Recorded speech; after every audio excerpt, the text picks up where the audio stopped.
నా తాతగారు వచ్చి షోగాడుగానే తెలుసు, కానీ నాకు ఆయన దానికన్నా ఎక్కువ. ఆయన ఎంత సక్సెస్ఫుల్ అయినా ఆయన ఫ్యామిలీకి కానీ ఆయన ఫ్యాన్స్కి కానీ ఎప్పుడు టైం ఇచ్చేవారు. ఎవ్రీ టైం ఏ ఫ్యాన్ వచ్చినా కూడా ఆయన టైం ఇచ్చేవారు.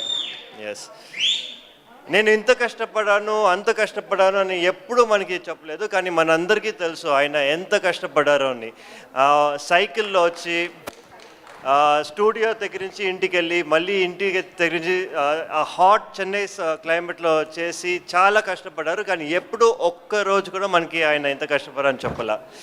సో ఎందుకంటే ఆయనకి సినిమా అంటే చాలా ఇష్టం, కానీ ఒక్క ఫ్యామిలీ మెంబర్ని కూడా ఆయన ఎప్పుడూ ఫోర్స్ చేయలేదు ఇండస్ట్రీకి వెళ్ళమని చెప్పి.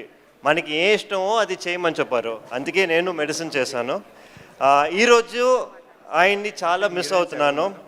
I only wish he was alive today to see what all I have achieved and plus also to experience all of this. 50 yearsకి ఎక్స్పీరియన్స్ ఆల్ ఆఫ్ దిస్. ఆయన లెగసీ కాపాడుకోవాలని నేను ప్రయత్నిస్తున్నాను, మెమరీస్తో మాటకే కాదు నా సర్వీస్తో కూడా. ఇవాళ ఇక్కడ వచ్చినందరికీ చాలా థ్యాంక్స్. నా వర్డ్స్తో ఎక్స్ప్లెయిన్ చేయలేను ఎంత హ్యాపీగా ఫీల్ అవుతున్నానని చెప్పి. God bless you all. Thank you.